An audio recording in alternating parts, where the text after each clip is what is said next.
So today we have with us a very special guest that needs no introduction really, given how popular your video is now, making its way around the collecting sphere. So I want us all to welcome Karl Jobst to the channel. And I'm going to do an interview today with Karl to go over his video, exposing fraud and deception in the retro video game market, which last I checked, you're almost getting up to 1 million views now. So if you haven't seen that video yet, do make sure to go check it out so you have full context for the interview we're about to do today. And that's Karl. He's the one who made the video. And who the hell am I, right? Why am I the guy sitting here talking to you with Karl? So I've been a sealed video game and graded video game collector now for over 10 years. I was here in this market well before WATA existed, and I will continue to exist after they come and go or whatever comes from this. And when WATA actually did enter, I know right now the only thing known about them is how shady they are. But when they did enter, there was actual excitement for them to be the only competition to the other company at the time, VGA.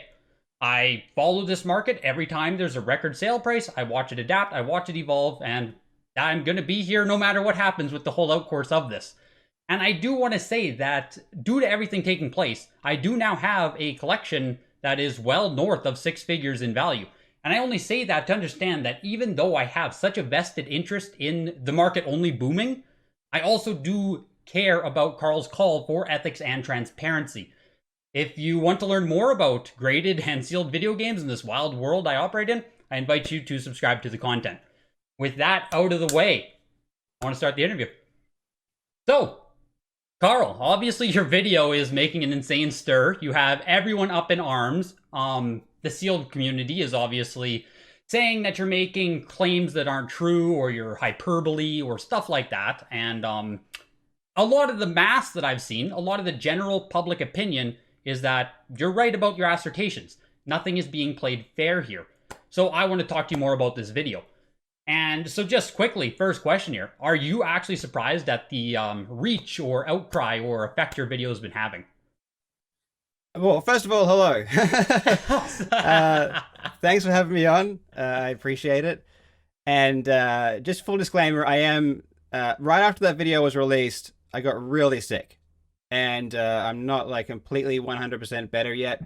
So if I seem a little bit slow, a little bit spaced out, a little bit out of breath sometimes, that's why. But yeah, the reaction to the video was not what I expected at all. I don't come from collecting. My videos are never about collecting. I've never spoken about collecting before, despite the fact that I've personally been a big fan of collecting for many years and I've seen a lot of content creation around it. So I don't know nothing about collecting. Yeah. But yeah, when I released the video, I didn't know how people would take it. I felt like there was a good chance that no one really cared. When I look at the situation, it really strikes me as something that is not right. Yeah, what did you why first catch? To go further with that, what did you first see that you got into this? it was the Super Mario 64 1.5 million sale. And like I said, I've been following collecting for about a decade as far as watching videos on it. And therefore, I'm like, that doesn't make sense because several years ago, that was, unheard of. It nowhere near that as far as sale prices. So I was like, man, that's really interesting. And I just looked into it simply because it was so interesting. It's not like I was like 1.5 million. Oh, that's wrong. I was just like, oh, 1.5 million, that's super crazy given, the history of collecting and everything. So I'm really interested in how that happened. So, but just basically investigating that and just through researching it, I learned a few different things about the companies involved. And then I don't actually know how I learned about everything like specifically, but I think it might have been the Porn Stars thing. It might have been like that Porn Stars appearance. Yeah. That was the first time I'm like, wait a minute, that doesn't seem right because of the relationships there. And then so I'm like, okay, there might be some more to the story. And then I just kept looking into all the parties, and just like the rabbit hole got deeper and deeper and deeper. And that's sort of why I got into it. And then, so for me personally, the video was just me talking about what I found interesting about it. And then, yeah, there was a good chance that no one cared at the end of the day. And I didn't expect everyone to really get up in arms about it. I didn't know if anyone would connect with the video because it's a very complex situation, very convoluted. There's a lot of moving parts to it. So maybe the video was too long, it was too complex, no one would really understand. But yeah, as soon as I released it, everyone was like, what the hell is this? You know, like, what is going on here? And then, yeah, like news articles started picking it up. Yeah, I didn't expect it at all. I didn't have any agenda going in. I didn't expect anything. I'm just like, this is really a crazy situation from my perspective, so I'll make a video about it. And, you know, here we are. Here we are. And, yeah. You know, it's funny for you not being as intimate with the collecting scene. So when I first saw the video posted, I was like, oh boy. Like, I was immediate. That's it. You just opened a can of worms for, people in the scene and collecting, regardless of what you even said about it. As soon as I saw your video and thumbnail, it was like here we go. This is going to be something. Did you, when you saw the video, did you think, I know what he's going to talk about, or did you have no idea, or did you have a suspicion about what was going to be in there? I had a suspicion. I didn't know exacts. Like, you delved deeper than I even knew about, but I had suspicions of certain points that you would cover. Mm-hmm. Yeah, but not the full story. You delved deeper than I even knew about what's taking place. Yeah, and funny enough, it's even deeper than what I went into. It got to the point where the video was just so long, there was just so much to talk about, I just thought of, whatever, I'll just leave it there. But yeah, the story's progressing, but there's even more to what I knew even making it, you know what I mean? Yeah, no, for sure. Well, we'll talk about that more in just a little bit here. So, a lot of the talk is that you did have something out for the sealed game market or the graded game market or anything to do in that sphere. Do you have anything against grading in general or sealed game collecting in general? Because a lot of people are creating that kind of narrative at this point. I have nothing against grading. I have nothing against sealed collecting. I mean, even as a gamer, I like collecting. I'm a big fan of collecting. This really has nothing to do with collecting per se. It has more to do with business ethics. And when I made the video, I did talk about collecting, and I formed a narrative about how collecting has changed, and I did talk about aspects of collecting. For example, I said collecting was in a bubble. I talked about rising prices, and realistically, I'm not an expert in that area, but I've just included it for the narrative of the video to tell a story so that people could connect with it. But really, the important thing was the business side of it, how they used media to push certain agendas, the deception, the, morally wrong practices that I see. That's really the main issues. The collecting side of it is really just the thing that hooks people. It's because, like, if I just gave them the facts about the business practices without connecting it to something that people are passionate about, then I don't think anyone would really care. But people love collecting, people love gaming. And when they see that being tarnished, when they see people abusing video games, something that they're very passionate about for their own gain, that's when, people really get emotional about it. So that's basically why I don't have nothing against collecting. I love collecting. Yeah, so that's that's what I have to say about that. Yeah, it's almost weird that the narrative got misconstrued at times, I think, by people who watched your video, where, like you said, it's about the ethics, it's about the false pretenses, it's about the, foundations that the market has been built on. But a lot of people took it as, well, no, graded games are the issue, like sealed games are the issue. If we just got rid of that, everything would be fixed. And that's not really where you wanted to go with your... I get that you had to connect it for the emotional relevance, like you said. I understand that.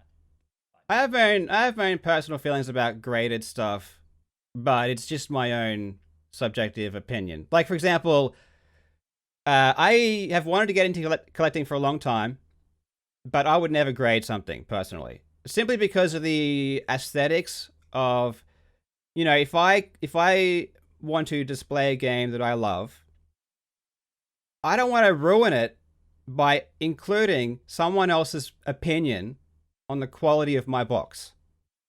So if I display a game, it's like the focus is going to be the game. The focus is going to be celebrating whatever it is, not showing off. Hey, this person says it's a 9.8. Look how valuable it is. It's not going to be like that. So, for example, myself, I do have an idea about how I want to display my collection when I do it. It's pretty much going to be, custom cases, stuff that really makes it look good. But yeah, no numbers, no ratings. If I want to know the quality of a box, I can use my eyes, and so can everyone else. I don't want to dive too deep into that because Sure. You do That's get my into opinion. the... That's not nothing. I'm not projecting on that. I'm not putting that on anyone else. But that's just my personal. No. I know. Opinion. And when you get into this, right? Like, we start talking about the grades assigned to the stuff. We do enter into a world of exclusivity, a world of chasing certain characteristics that are no longer intrinsic to the item itself. So I do understand what you're saying in that regard. And even within sealed collecting, there are a ton of people who don't bother with the grading companies. They just use acrylic, like you said. So, no, your opinion on it is very, very fair. Yeah, it's not like a judgment. It's just it's purely aesthetics. It's purely an aesthetics thing for me. I don't like the numbers on the cases. That's purely why. But I do think what I may do is use certification services. So, like, for me, I would maybe get someone, an expert, whoever it is, whatever grading company is, to check the game, authenticate it, certify it, give me a certificate or something like that, telling me, even if they graded it, yeah, and then, but not on the case, like just a separate thing. Yeah. Like, you know what I mean? Yeah. Like how when you have a signature, you get your COA, but it doesn't actually take away from the piece with the signature itself. Yeah. No, I get fully what you're saying, and very fair. Very fair. So, let's get into something a little more, a little bit more serious then. So, you titled your video, Exposing Fraud and Deception in the Retro Video Game Market. Many people say you went for YouTube clicks or hyperbole or, there wasn't actual fraud in there. So I need to ask, what parts of this video, you covered a lot of topics, what parts of those allegations or assertions you put forward can actually be considered fraud or even straight up illegal? Yeah. This is going to be dry. Because Please. we're going to be talking about statutes or whatever. But I'll give you like a simple example. One that's super easy to understand. And the reason this stood out to me is because I'm an influencer. Have you ever been offered a sponsorship deal or anything? Not yet. Okay. So influencers are very aware that when they promote or endorse a product, they have to advise people that there's some kind of exchange of goods. Like if they pay me, I have to say, this video is sponsored by.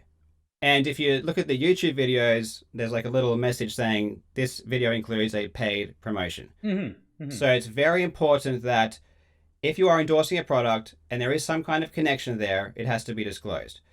And the specific nerds out there who want to know the specific statute. So in the Code of Federal Regulations, Title 16, it's Statute 255.5. And I have it here. I'll just get the actual specific, just the first bit of it, right? So the statute states, when there exists a connection between the endorser and the seller of the advertised product that might materially affect the weight or credibility of the endorsement, such connection must be disclosed. So that's the actual law, right? Okay. And then an easy example, WATA and Heritage have a history of breaching that. They've done it many, many times, but I'll give you like some concrete examples. So on the WATA website, it spoke about the Carolina collection. It said, this collection is very valuable. It's a very special collection. It's, look how great it is. By the way, you can buy it here. It's basically an advertisement. And when they do that, they needed to disclose that the seller was a director of the company and an investor, because there's that connection there, which they didn't do. Yeah. Okay, so that's a breach of that statute. So you can't legally do that. All right. So that's like an obvious one where it's an obvious advertisement. They're not disclosing the connections. It's very misleading, because if someone reads that article and they know that the seller, Jeff Meyer, is a director, is an investor in the company, the credibility of that article diminishes, because they think, maybe Jeff is, telling them to write that article. No, for sure. Who knows? For sure. So that's like a super easy example. And then we go into stuff like the porn star's appearance, where you've got Dennis Kahn appearing on behalf of WATA. So WATA and then he is endorsing that product because he's saying, this is such a great piece of history. It's so amazing. It's like the holy grail of gaming. And, he's implying that it's worth $300,000, but the value, there's no ceiling on the value of this game. It's so incredible. So he's endorsing it, but the owners of that cart are paying WATA money. They're investors. And not only are they investors in WATA, but that WATA has business relationships with them as well. And that needs to be disclosed. You can't do that. You can't go and say, and you can't endorse the sellers of this product without telling people, hey, they've given WATA money. There has been an exchange of money there. And one interesting thing I've heard people say is nothing Dennis said was untrue, right? So he was being truthful. Mm-hmm. Now, I'll give you an example of why that doesn't mean anything. So let's say a company comes to me and say, hey, Karl, I'm going to give you $10,000 to promote a video game. And I say, okay, cool. So I try the game out, and then I love the game. It's an amazing game. I'm having heaps of fun. So I take the $10,000, I'm going to promote it, but I love the game. So when I talk about the game, I say, this is a fantastic game. I already think it's great. You should play it. I'm not lying. It's truthful. But I have to disclose that they've paid me. I have to disclose the connection. I can't just say because what I'm saying is truthful, I can still hide the fact that they paid me to do it. That's not how the law works there. So regardless of if what you're saying is true or not, it has to be disclosed. And then they've got like a long history of heritage auctions endorsing WATA without disclosing that the chairman is investing in WATA. And there's like a long history of Dennis Kahn endorsing carts owned by Jim and these other guys when they're investors in WATA. None of their relationships are disclosed. Now, that is considered fraud. Okay. And, okay. So with people say, Pawn Stars, scripted television, reality TV, does that make any kind of difference to that? No.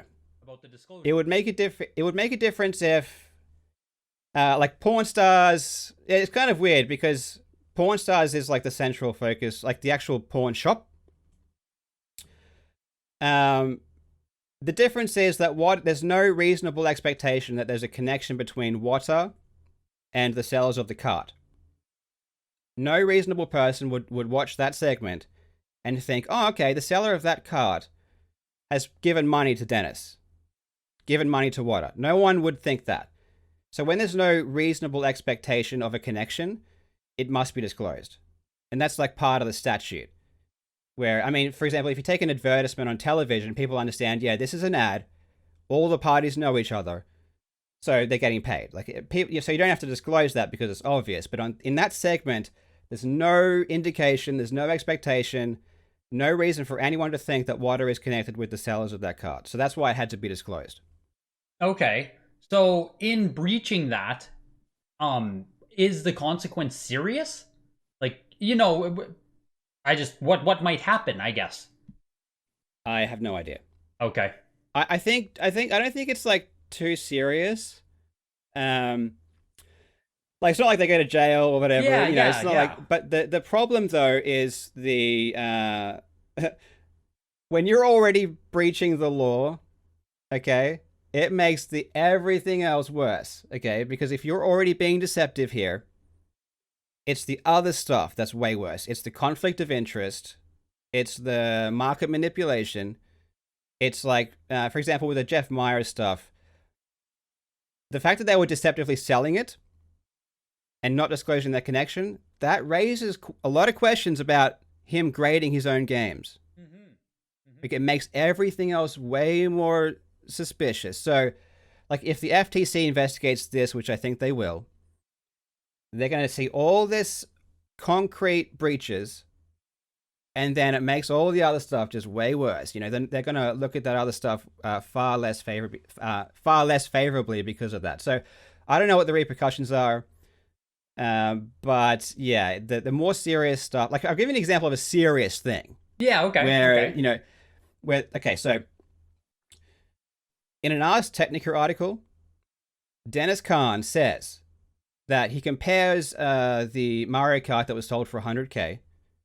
He compares that to Action Comics #1. Okay. And says that it's the same and it's worth a similar amount. Should go for millions. If you read, I don't know that I can bring up the exact quote, but basically he's insinuating that this $100,000 card that was just bought for $100,000 is worth millions. Okay. Now, Jim Halperin, the owner, the couple of the owners of that card have given Dennis money. They're investors in Dennis's company.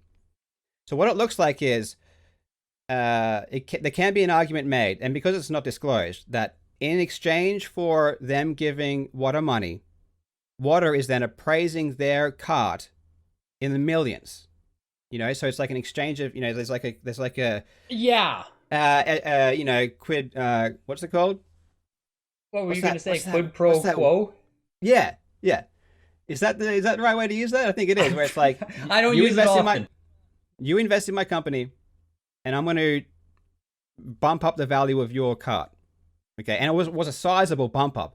They just bought it for 100K, and he's appraising it at millions of dollars. I mean, that's no small thing here. And it gets even worse because they had just advertised that cart may go up for auction. So they say on their press release, hey, this cart's probably going to go up for auction soon through Heritage Auctions. Meanwhile, Dennis Kahn is saying that it's worth millions. It's a big problem, and none of these relationships are disclosed. So you start getting into some really serious implications here.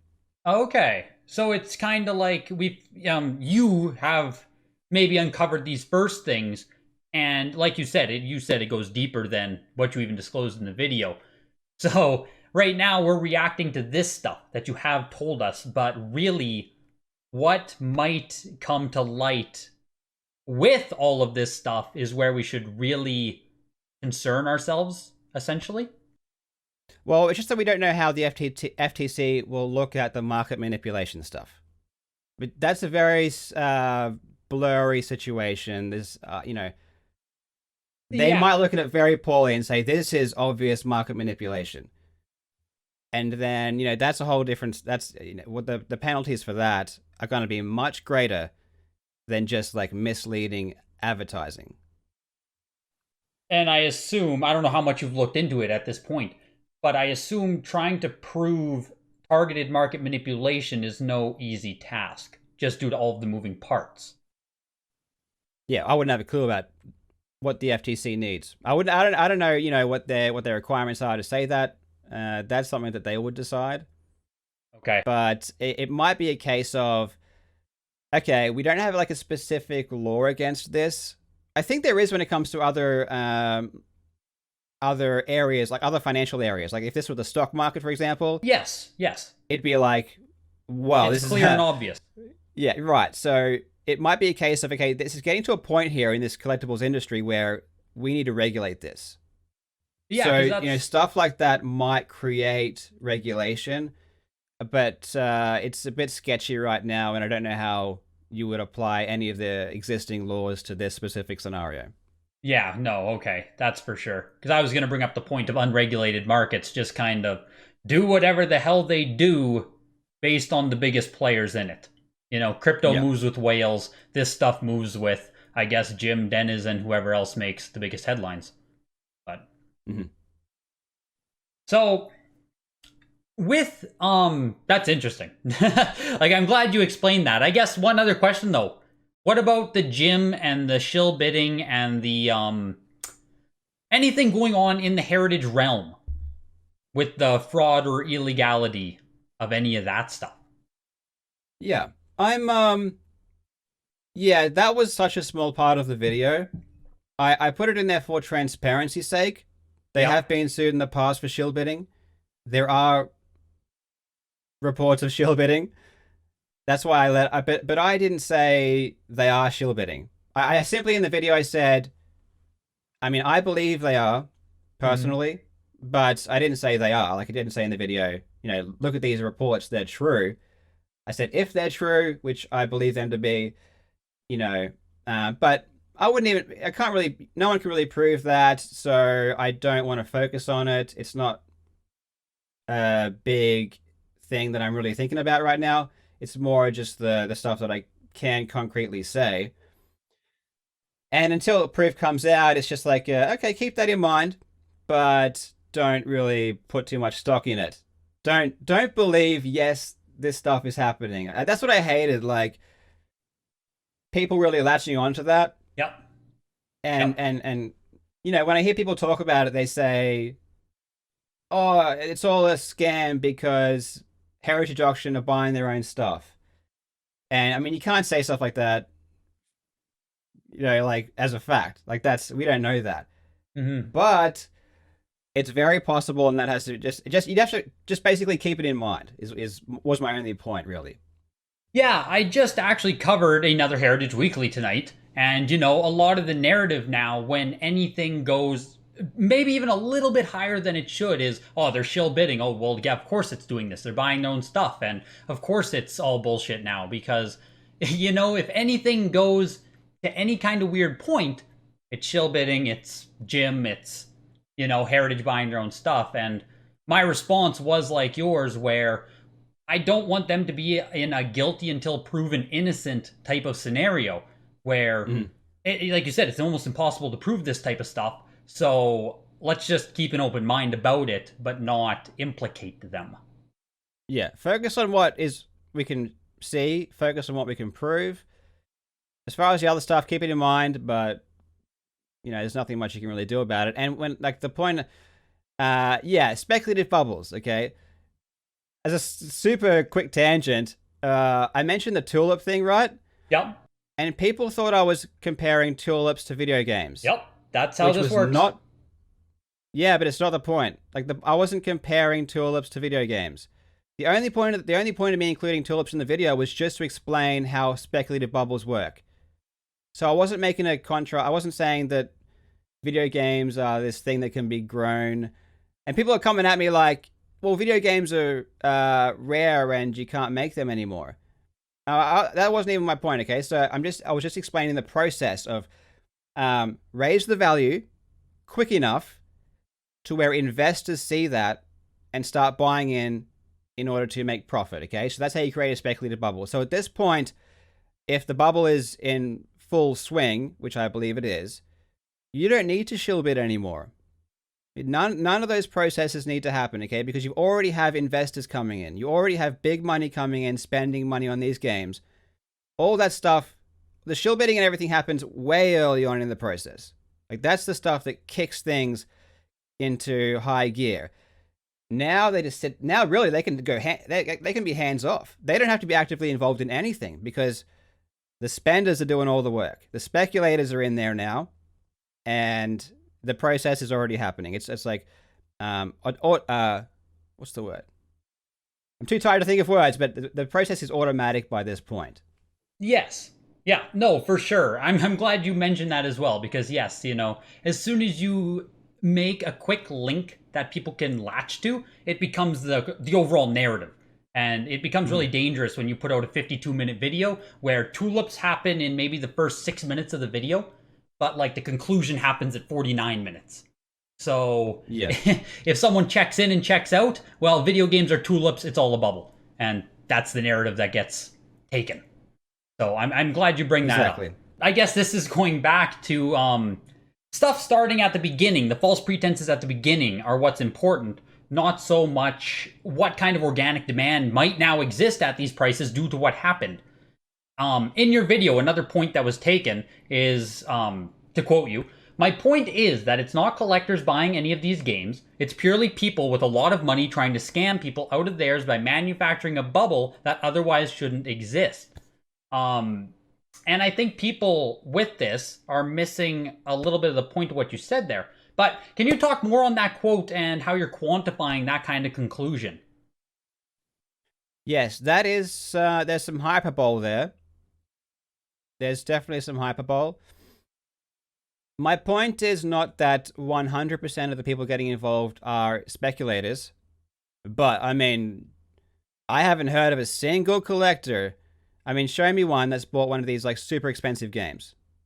I haven't seen. That I mean, I haven't heard of a single person that's buying these that aren't either communicating that they want to communicating it as an investment, like they want to make money off this.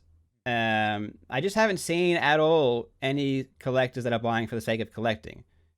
So, and then I do see a lot of the speculative stuff. Pretty much everything that I've seen is speculation. Everything that I've seen is investment. And then I'm just making a blanket statement. Okay. So, could there be a collector that's spending $50,000 on a single game? I mean, I would love to see it. I mean, show me that collector. Show me where they are. I mean, I can say that in the 20 to like $50,000 range, we do have people collecting at those levels in the community. Now, not everyone shows off at that point on Instagram or Facebook because it's a tricky road. Because when we talk about organic, pure collecting, right? Usually people, most people in video game collecting can't even quantify amounts of money in the 50, 100,000, let alone 1.5 mil, 2 mil to do this.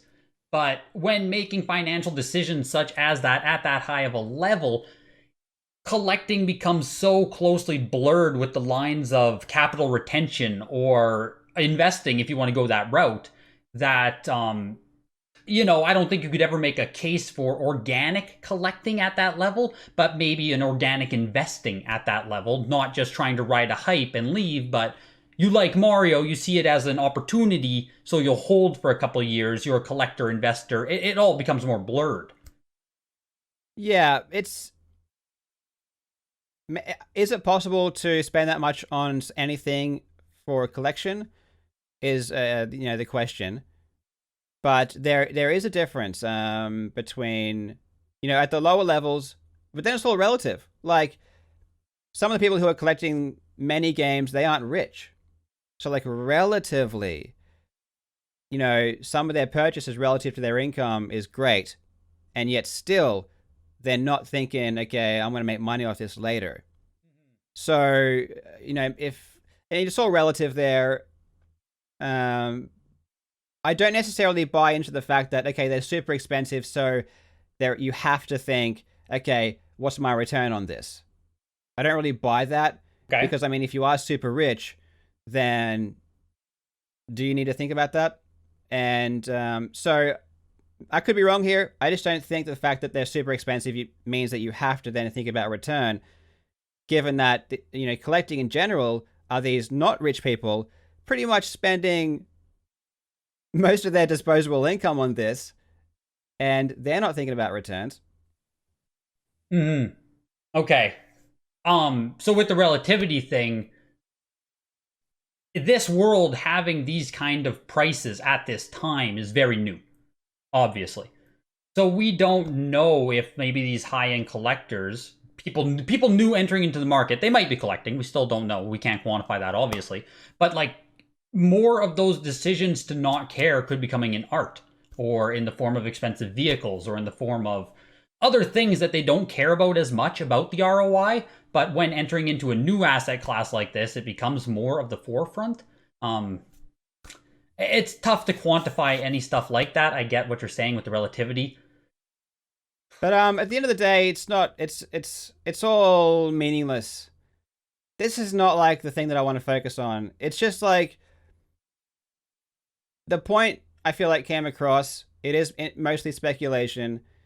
That's basically what I'm trying to say here. Getting into the nitty gritty of this is not what I really care about. I care about the business ethics.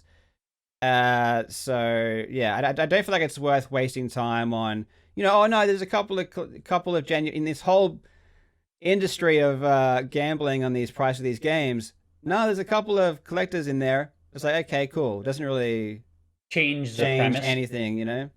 No, no, that's fair. That's fair. Again, it's something that was being brought up a lot, so I wanted to ask you the question on it and get your thoughts. So, with that, then, let's go into the topic of speculation, which you were just talking about a little bit there. So, you brought up Eric in your video. Again, I don't know if this was a main point of your video or just part of your narrative building. But Eric entered into this market pretty clear and transparently that he was identifying an opportunity and making the most of it, right? Getting in at the ground floor, so to speak. He thought they would go up. What is the why is it so bad what he did? Well, I disagree. I disagree that he came in transparently. Okay.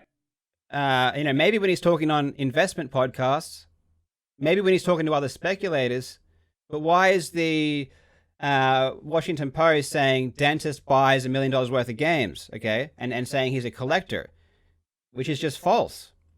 He did not buy. He did not. A lot of these articles are like, man spends $1 million on video games. Mm-hmm. Okay, if those articles came out and they said investment fund spends $1 million on games, right, as an investment, yeah, I wouldn't care. Okay, he wouldn't have been blasted for that. But he's gone around. He's transparent when it comes to talking with investors and stuff like that, which is fine. If he wants to invest in everything, that's fine. The reason I put him on, the reason I sort of covered him at all is because of the false narrative that was being projected through the media. And I don't think that happens on accident, okay? So the media doesn't just make up stories out of thin air. I do believe the only way that comes across is if it was intentional. So, for example, first of all, how do they pick up the story? And second of all, how do they, they have to speak with Eric. And what information is he putting across so that they think that he's a collector and that they think that he spent his money? So it's the deception and which I really don't like. Now, okay, if you want to hype up the market, that's great. If you want to build excitement around something, fantastic. And I love video games. And to be honest, like if you want to build collecting, I'll help you. Okay? I love collecting. I want people to be excited about games as well. And I'm fully for you bringing more people into the industry. I'm fully for helping people connect with the value of these games. But as soon as you're deceptive, as soon as you're unethical, I think it should be called out. And that's what I really dislike is the deception in a lot of the stuff that's put out. and that comes more so from not what he's saying, but what the controlled narrative of the media that reported on it was saying. Which But that doesn't happen by accident. Eric might have a play in. Well, the articles don't write themselves. I mean, he had to tell them that information. Okay. So why are they saying man spends $1 million on video games? Like, when that's not what actually happened. Like, he raised $1 million in capital. There's a big difference there. Like, a super big difference. Saying he's one of the world's most avid collectors. Like, why do they think that? Why do they think that? Because he spent $1 million on video games. Are they? What's that? Because he spent $1 million on video games. Avid collector. Right. Yeah. Maybe. I think maybe he told them he was a collector. I think maybe that's the information they were given. That it wasn't for investment purposes, or at least not purely. It was more just like, I like them. Right. Okay. Yeah. So okay. I don't believe that he was being fully transparent and saying, this is an investment fund buying these games as an investment. I don't believe that was like the story that was pushed. So, and whether or not, like if I had that article written about me, for example, And the story was so different from the narrative that was put out in that article. I would be complaining about that because that is just like false information right there. So yeah, I really just dislike that. Not being truly honest with the intentions and about what actually happened. Okay. So it's not so much the speculation, it's just the narrative around everything that took place there. Or Well, is it also. Go ahead. personally, I don't like the speculation, but that wasn't my issue. Okay. I mean, I wouldn't have. I included. Yeah, it's kind of a weird thing where the actual point is confusing. Yes, it seems like I am really blasting him because of the speculation thing, but that's not really why I mentioned it. I was just contrasting his intentions with the article. So, because the article painted this kind of picture, but what he's saying is this other picture. So there's a contrast there, which is why I kind of focused on both. Okay. And yeah, I mean, people are free to speculate. People are free to do whatever, right? Except be dishonest. But people are free to do whatever they want with their money. Personally, I don't really like it because I love video games and I have a great passion for video games. So I would rather the games be in the hands of people that really care about them, personally. Mm-hmm. But that's just my wish. I would never enforce that. I would never make judgments like, you shouldn't do this or that. It's just my preference would be collectors who really cherish the games have them. So I don't really like speculation, but if it was purely transparent, if the reporting was accurate, I wouldn't have even called it out. Okay.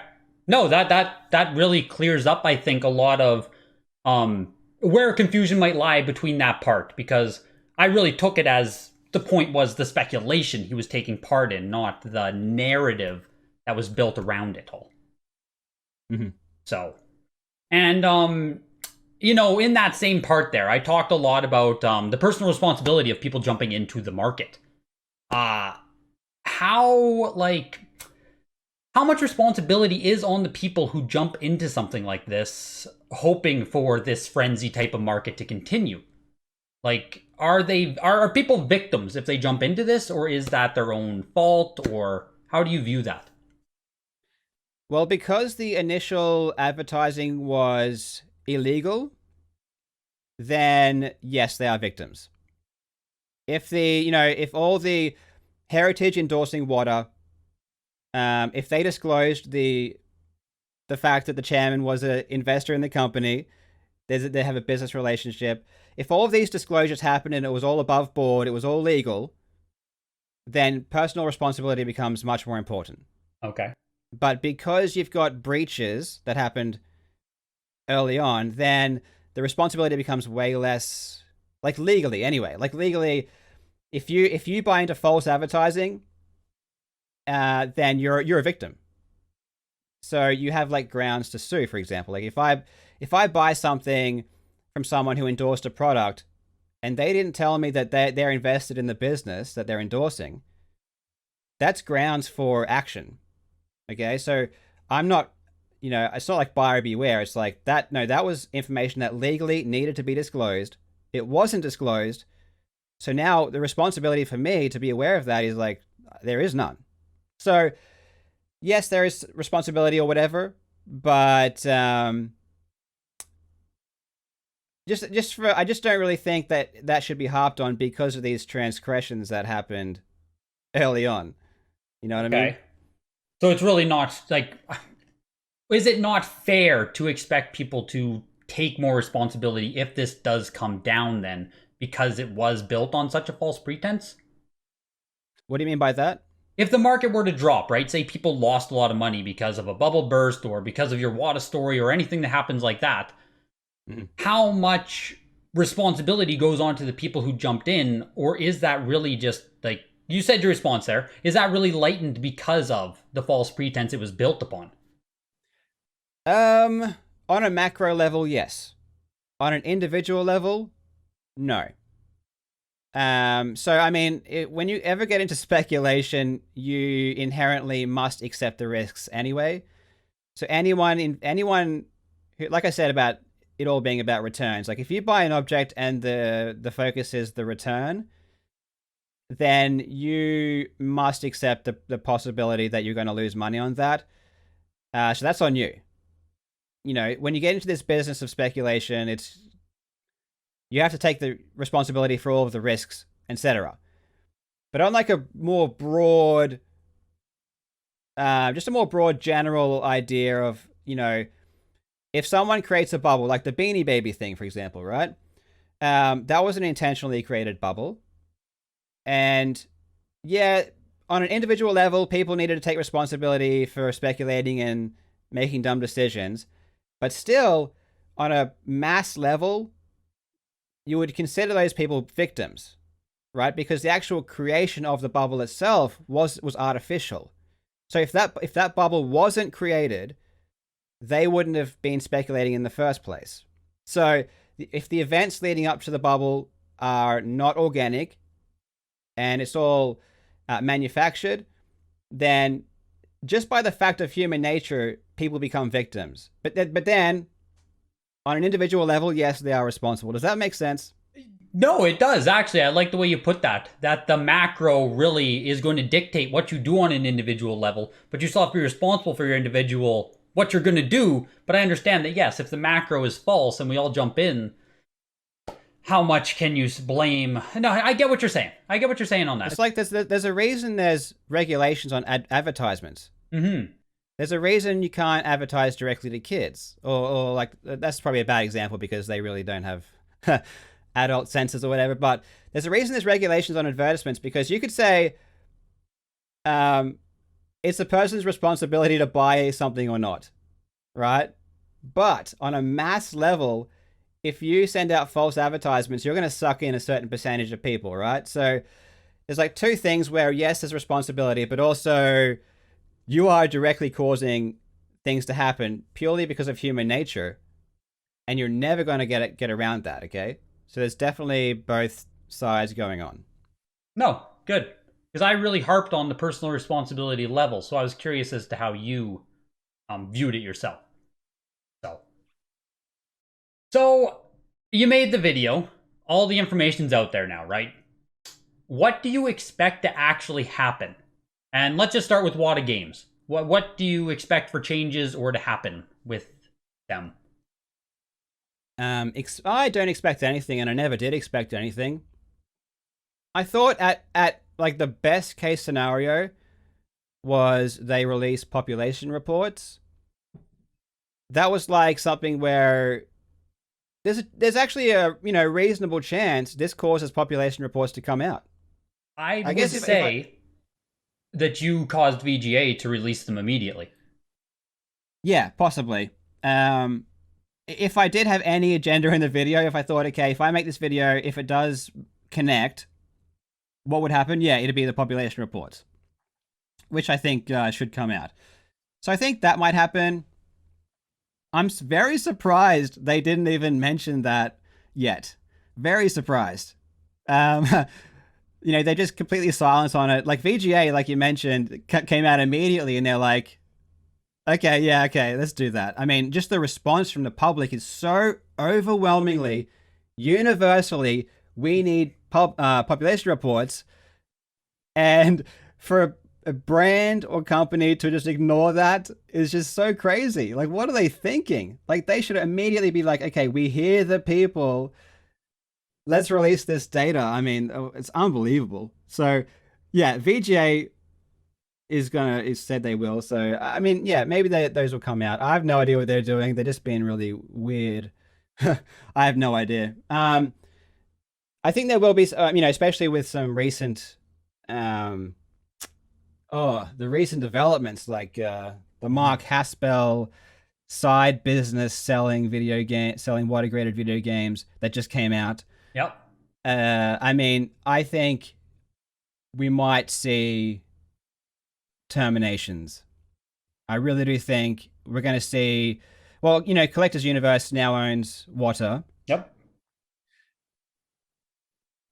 Based on what's happening, we might see leadership changes. I don't know what's going to happen, but that's a real probability.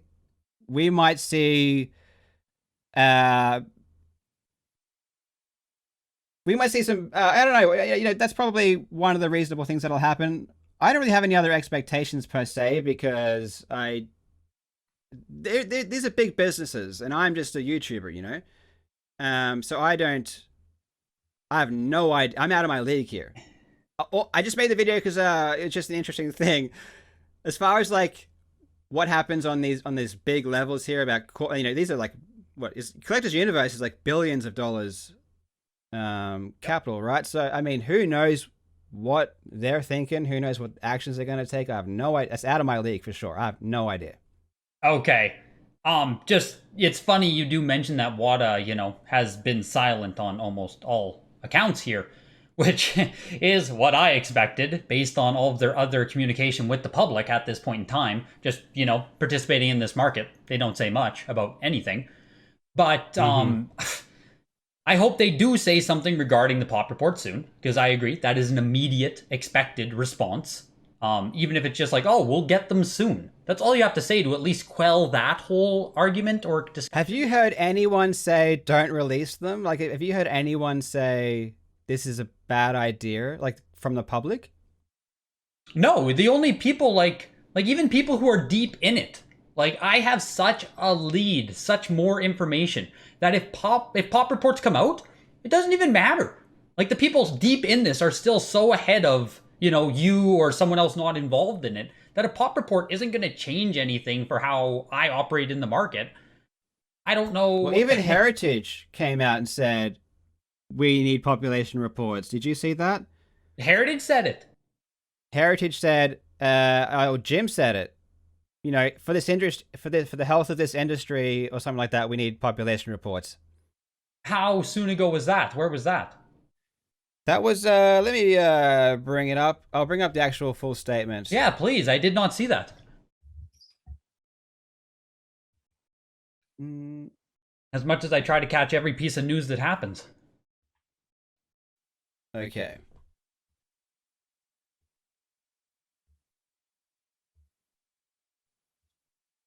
I've got the link here. I'm just going down to the bottom where the statement should be. Absolutely. Oh, this is a long article. Holy crap. Okay.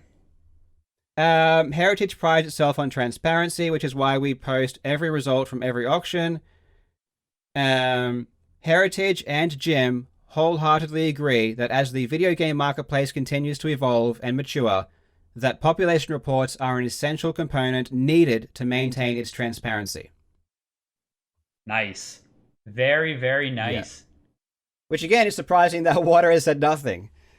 So I mean, I actually appreciate that response from Heritage. I really do. I think that's fantastic. That is more than any response I expected from Heritage. But it's super interesting to see them almost twist the narrative towards WATA. Of like, we want them. We think they should exist. Well, I don't know what WATA's doing. You know what I mean? Well, we're seeing this now from a couple of parties. I don't know if it's distancing, but the optics from WATA ain't good. Yeah. And they would know that. So they don't want to be on the side of defending WATA for sure, because that's going to backfire. You can't do that for sure. So I understand that, they're coming out and saying, agreeing with some of the stuff that's being said, because you don't have any other choice, really. Okay. Consumer sentiment. What do you expect to happen in that regards? Yeah. Oh, consumer sentiment, like in what? Okay, so a lot of the people actually close to the matter, right? WATA Games are still the leading experts on video game authentication. They just are. We don't know who grades at VGA. We don't know much about them at all. A lot of people within the realm, there's no shake here. Like, a lot of the people within are still going to support the exact same as they did before. Do you think the general populace is going to use WATA Games or trust them at all? Or, not even now, but maybe a bit in the future? Well, the impact of my video won't be that dramatic. So it's not going to be the video or anything that's going to really cause anything. What I think if anything causes anything to happen, Mhm. it's going to be an FTC investigation. If we see like an official body come out and say what they did was wrong, then you're getting much more credibility here. Then you've got like, the real like journalists covering it, not just these gaming blogs, but gets a lot more press. There's like a official recognition of shady business practices. That's going to have a much bigger impact than some YouTuber making a video. Okay. Right? So from my video, I don't even expect much from the broader population, even though there is some impact. Okay. But again, it's still a developing story. Like, I'm going to be making a follow-up video this month as well. It's going to have more of an impact. Yeah, there would never be such a quick, like you mentioned that you did a video the day after of an auction. And there's also an auction that happened now. Yeah, we just watched it tonight as well. No ill effects. The market looks stronger than ever. Right. Yes. So it's too early for anything like that, for sure. I think, yeah, if anything happens, it'll be regulators coming in and putting their 2 cents in. Okay. And we'll just have to wait and see if any of that does take place. Yeah. Well, the people that have said, I don't really want to get my games graded are generally like small-time collectors. So a lot of it, yes. A lot of the ones. Yeah, they're generally the ones that are, because they have no major stake. They're not potentially going to be making many thousands of dollars if they get their game graded and selling them through Heritage or Goldin auctions. Like, they have no stake in it really, so they're just like, yeah, screw WATA, I'm not going to get my games graded. But the people who are like actually really want to make money out of this, they're not going to be impacted by my video. They're going to be impacted by the dollars. So, yeah, until there is a dip at all, there won't be any change. Yeah. No, well put. That echoes a lot of my sentiment. The loudest voices right now are people with no real stake in the fight, or people who would never have used Heritage or WATA anyway. So, Yes. Great. You wouldn't have used them before, and you're still not going to use them. I mean, some of them were using them, like the small time, the smaller collectors. I have had people who, were going to use them, but now they won't. Okay. No, good. I guess that, in fairness, yes. Okay. I blanket statemented that. I will retract there. I have seen people on my videos as well, some saying, I will now never give, I will use VGA. Especially with the population report announcement, there are some people who are pushing that. I'll agree with you there. So we touched on this briefly prior there, where we mentioned Collector's Universe. WATA and Goldin are owned by the same parent company, Collector's Universe. You brought all this to light with WATA and Heritage auctions and their connections. How can we be confident anything is going to change about any of this taking place if the umbrella still includes a grading company and a auction house? Yeah, you can't. So the only way for the conflict of interest to resolve, which it will never happen, would be for Goldin auctions not to be able to sell WATA-graded games because they're owned by the same company. But that would never happen. So no, you can't. The industry is tainted. Essentially, I think grading companies should be completely separated. And then because they aren't, then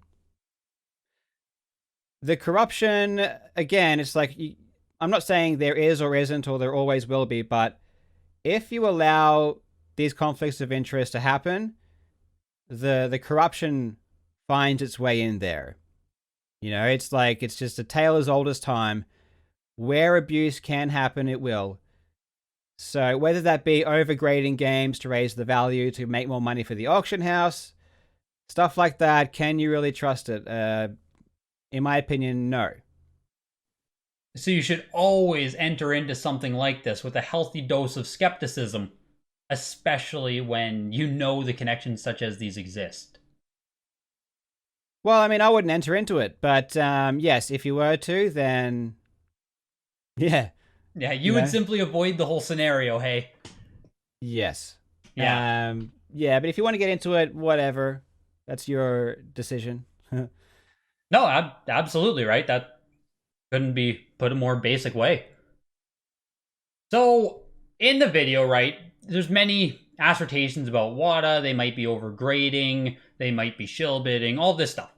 What does the perfect resolution look like? Is it just regulation being introduced in this market as to where a grading company can and can't operate? Yeah, well, I haven't really thought that far ahead because, again, it's easy to spot unethical practices, and it's very difficult to come up with the best solution, which is entirely a different thing. And I would never claim to understand things like so well that I know how to fix things, and I would never claim that I'm so wise that I know all the answers. So I honestly have no clue. I mean, some regulation would be nice. Not allowing the grading company to appraise items, not allowing a grading company to, speak publicly about the value of games and stuff like that. Like not allow them to direct the impact the market like that. I think it's one simple thing. Regulation about people within grading companies grading their own games, selling them, stuff like that is always good. And I think a body that could come in and do audits would be good. Like, maybe with the auction house, you don't have to release the buyer information publicly, but if a third party came in, they could audit these purchases and sort of investigate it. That'd be cool. Especially when you got like a situation like this, like who's buying these games? Are there conflicts of interest there? Because it's going to help the overall investigation. So I don't know what they can get. Yeah, who cares? I don't really know the answers. Population reports is one thing, but beyond that, I don't really know. It's like so corrupt that I don't know. It's like trying to clean up a big spill with like a tissue. I just have no idea what to do. The scope of the actual issue is just so much bigger than you or I could ever hope to influence in that kind of manner, hey? Yeah. Yeah. No, that's fair. I just wanted to hear if you had any kind of thoughts in your head as an outsider looking in as to anything obvious that should have existed. And I agree, the regulation and audits would go a long way in just keeping them a little more honest, if we can put it that way. So with WATA games as well then, right? One of the things was mentioned is the potential for them to be overgrading games due to all of the ties and the conflicts of interest that exist there, thus making us, not really able to trust the grades that might be coming out of some of these players. Yeah, so the point of me mentioning the grade wasn't really to highlight fraud or collusion or anything like that. Because, it's like Hanlon's razor. I mean, I don't know if I applied that rule to the whole video, but don't attribute malice to what can be explained by stupidity. So when it comes to that terrible grading that I highlighted, that could have been incompetence. But still the result is the same. It's like people are putting so much value on these grades, but it's really subjective there. And the only point was like, I don't even know what my point was. I think it's just, that was kind of just probably just rubbing salt in the wound there. I think just bringing up this ridiculous thing for the sake of it. Yeah, it could have there's different conclusions you can draw from it. You can draw the conclusion that they're overgrading for the sake of raising value. Like that's something that might be a possibility. Also, they could just be bad at grading. But basically, yeah, my only point was you've got these games going for millions now, and the entire reason is because of the grade. The grade itself has become the value. And it needs to be highlighted that this is all subjective. It's all it's not a real thing. It's all it goes back to the extrinsic value that I mentioned at the beginning of the video. Like This is just value that someone else is assigning and saying, hey, it's valuable because I put this number on it. And it's all make-believe.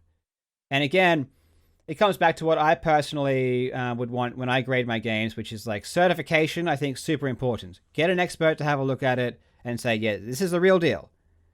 But on top of that, people can use their eyes. You can see the quality. And this whole assigning so much value to this number, it just doesn't make sense. That was mainly my point. It wasn't really about an intentional effort to do anything, even though it definitely could be.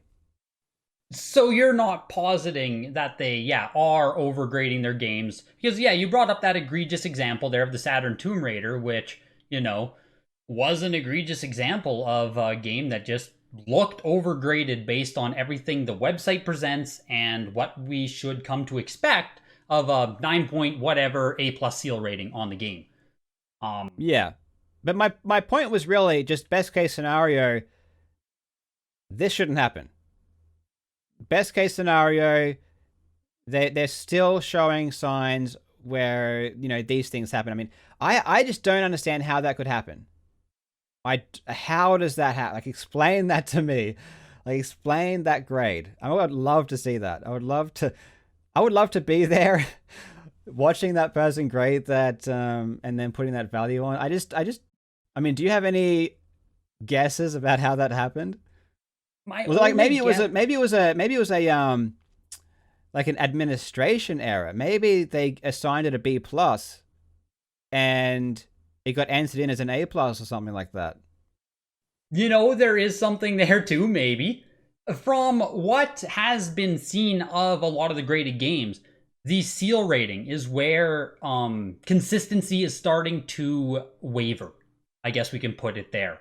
You show an egregious example, but with a grading company, let's say we should expect 98% of the time they're going to fall within the scale that they set out and it will always hit. Well, the seal rating, especially compared to what they say on their website, which at this point they should just update because that has no bearing in reality, the seal ratings are just getting soft. And I don't know if that's coming from their insane... I'm sure you looked into how insanely backlogged they are, where they have stuff, from a year and a half ago still coming out to people who submitted on their slowest tiers.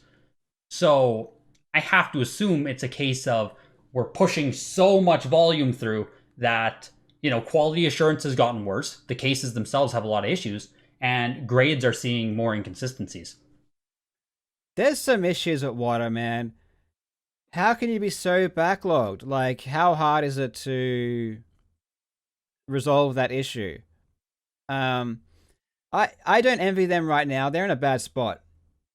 They're in a very, very bad spot. They've got a lot of issues. And there must be some, I don't know how to explain it. But yeah, the backlog thing doesn't really make sense to me because I feel like they're losing money there. Get ahead of it, hire another grader. Like, what's the difficulty? Yeah, I know with the authentication process, it is hard to have, there's a learning curve to authentication. The grading itself, learning to adhere to the scale, but... Well, I mean, they're supposed to be the experts. They're supposed to be the leading authority on video game grading. Like, this learning curve thing doesn't even make sense because Heritage had an agreement with them right off the bat before they were supposed to be experts from day one. Otherwise, why is Heritage selling water-graded games and not VGA? So there's no excuse. What I mean is bringing in new people. So WATA started as, a small business for the most part where you had the real big group of expertise that brought it up. But as you continue to expand, all of a sudden I'm being brought in a lesser level, then I'm bringing in the next and the next and the next. And I get that point of it. How hard is it? I don't know. But yeah, how hard is it? You can train someone. Mm-hmm. I mean, it's not like you need a degree. No, I don't think I really don't think there's any excuse other than bad leadership. I think, yes, you can have challenges, but you overcome challenges. there's no reason to get this. I don't understand how you can be this far behind. I agree I with don't. that I don't really 100%. get that. The amount of the backlog is just like close. I called for them to close operation 7 months ago because there was nothing happening. They cannot do this. And right, and now you've got people who have been waiting a year, and then this comes out. It's like, whoa, okay, that's really getting into like annoying. I'd be annoyed. I'd be very annoyed. I know. No, it's funny. I sit here right on the side of Steel Graded Game Collector. I haven't used WATA in almost a full 2 years now because I didn't like what was taking place with, not even with their ethics shit, just with their actual quality assurance backlogs and service they were providing. And, I know I'm not the only one who just kind of avoided it. Well, maybe Collector's Universe can dump some well-needed money in there. I'm interested in hearing what they have to say. Maybe they're going to make a change. Yeah, I think they will now with how much talk is coming from this. I think CU has to say something. Someone from CU on some way has to say something if WADA's not going to say anything themselves. And do you think this is bigger than me now? For example, like, do you think that if they were to come after me, for example, do you think that's no longer really an option for them because the whole wider community seems to agree on most of the facts here? Yes. I don't think they would ever win a public sentiment war against you with anything like that. Right. If they came out that we are, people say they should get Karl for defamation or sue him or do whatever you want to do to him. And it's like, or if you have a good excuse in order to explain away the allegations, you could communicate a little bit and say something. So no, I think it is definitely larger than you at this point now because your video's been picked up by every video game influencer there is. I don't know how much you follow on YouTube, but there's not many people who make video game videos who has not shared this with their audience. Or at least know about it now. This is very well known. And yeah, it's pretty much universal agreement. I didn't feel like there was some editorial stuff in my video, but it was more about the collecting side. The collecting stuff that I talked about is much more subjective, in my opinion. But as far as like the facts about what happened was much more factual. So yeah, everyone that I've heard watch it seemed to agree that I wasn't really. It's so interesting sometimes when sometimes the facts can be so damning that it makes me look like I'm really attacking them. But, most of the video is just me explain. I mean, yeah, I do phrase things in a certain way. Like, I do say they are manipulating the market. But the problem is that they are. The problem is that their statements manipulate the market, you know what I mean? Like, there's no real... Because, for example, like, a WATA rating makes a game worth $2 million, for example. Like, they have objective impact on the market. What they say matters. It translates to money. So therefore, when you have like representatives of WATA speaking, like Dennis, it impacts the market because WATA is like essentially the value of a game comes down to what WATA says. And because they have that authority, everything that they say impacts the market. When they say the value of games is going up, the value of games will go up. So when I say market manipulation, even if it's not intentional, even if they're ignorant, which they aren't, but even if they were ignorant, they're still manipulating the market, like intentionally or not. But in any case, yeah, sometimes the facts can be so bad that it looks like I'm really going after them, but I'm really not. I'm just kind of like just outlining what they actually did. And that's how I took it, is you presented a very, you didn't dig deep, I guess, is how I watched your video. You presented a lot of surface level analysis on how we got to how we got. Like, if you ask anyone in the trade, oh yeah, they went on the Pawn Stars thing. Oh yeah, Eric entered in 2019. Oh yeah, like, you know what I mean? Like, you went in a chronological order here that like you said, you present such obvious stuff that I don't know. Yeah, and I mentioned yesterday to you, like, the collectors were so in the community that they didn't even think much of it. Even though I have heard a lot of collectors talk about it, like, over the last couple of years, they're mentioning, this is wrong, this is wrong, this is wrong. But they're so attached to all the characters, and it's like this community.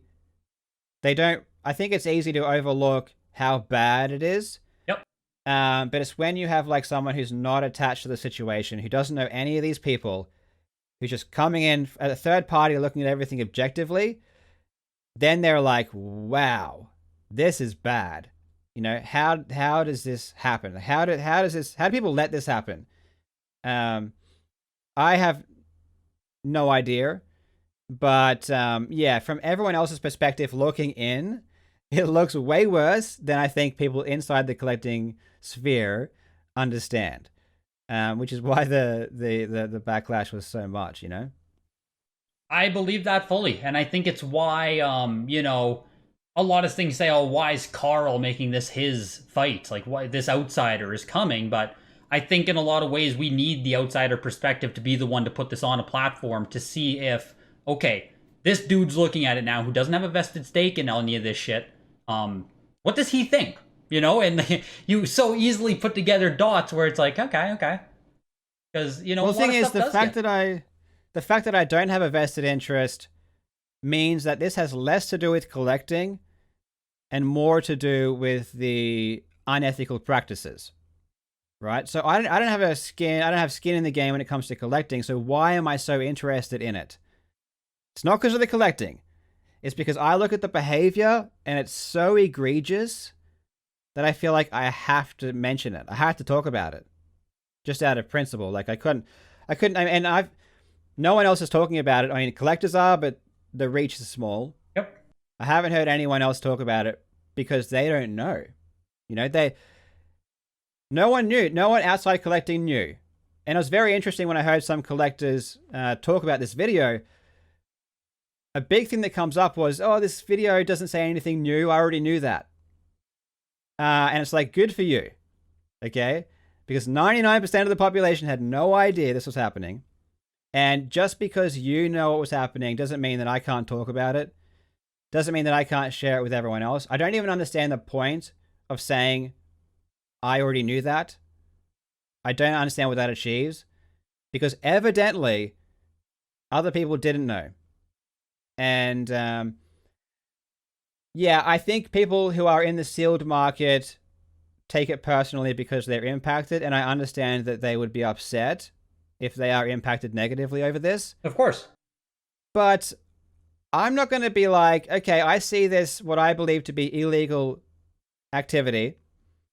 I'm not going to just not talk about it because there are victims. I'm going to go after it because I see criminals. And I'm going to do my best to expose them at the end of the day. Yeah. Well, we even talked about free market can pump, right? There's all these people entering pumping the market. Why are you such an asshole for saying it should go down? I guess it's the inverse reaction to that, right? There's a lot of hypocrisy where when they believe in free market, they think it's okay to pump everything up, but they're the first to call out someone when they try to, lower, make the market more affordable. They think that's wrong. They think market manipulation is only allowed to go one way, and that's to raise the price. But they're so upset when someone does the exact same thing they're doing, but the other way. Except I'm not doing the same thing, okay? I'm not intentionally being deceptive. I'm actually using honesty and truthfulness to affect the market, which I think they should do more of. No, and that's exactly. And it's something I stress so much. Like, I put out the video talking about how quickly sentiment can change in something like this. And we got one new piece of information. We got one YouTube video. And all of a sudden, sentiment towards the whole market has shifted. And that's just fair play. That's how this shit works. And I don't think a lot of people realize that. Do you think sentiment's changed much within the tight-knit community within the collecting itself? Not as much as you might think it has based on everything else you're going to see outside of it. In the tight knit community sentiment, it's not broken, I'll tell you that. Like, it's pretty strong still. I mean, even myself talking about market prices, I don't expect a dip anytime soon. I don't know if there'll be a correction or a crash. Some things, yeah, And are overpriced, some are underpriced. I don't know. it's interesting you talk about, when we talk about impact, everyone's talking about money. And it's like, the money is the last thing that I really want to talk about. I care about business ethics, okay? So when I talk about impact sentiment, I'm not talking about money. And it's just so interesting how when I talk about that, the first thing people go to is money. Like, is the market going to dip? It's like, I don't give a, can I swear? Yeah. Okay, because I don't give a fuck about money, okay? When I talk about impact, I care about, is the collecting community going to stand up and say, we won't accept these practices anymore? And, are we going to let stuff like this continue? And that is going to be the impact that I really care about. Okay. And that's what I am interested in seeing. Are these high-end collectors going to continually do whatever they're doing without being called out for it if it's deceptive? And I don't care if games are worth millions of dollars. Like I said, I'm a big gamer and I love video games. I would love nothing more for the people to the broader public to really be passionate about games and put money into it. Yes. I don't mind if games are worth millions of dollars. If it's organic, if it's real, if it's, not just market manipulation and speculation. So the money side of it is whatever. I really, really just want to focus on the ethics, I guess, yeah, the quick, why I knee jerk to that reaction is the quickest way to measure sentiment with so many dollars on the line is a correction or a dip or something. So that's, I think why Does you it? see so much of a quicker. Because even if there's no bubble, everything that I'm saying still applies. Yep. So the price is irrelevant. I mean, yeah, I talk about it in the video, which is, yeah, I don't even know if that was a good idea to talk about bubbles and stuff like that. Okay. Because it really is irrelevant at the end of the day. Yeah, when we started talking a bit, I realized that wasn't the crux of your argument. But I don't know if that, spread wide enough because of the bubble talk that did take place.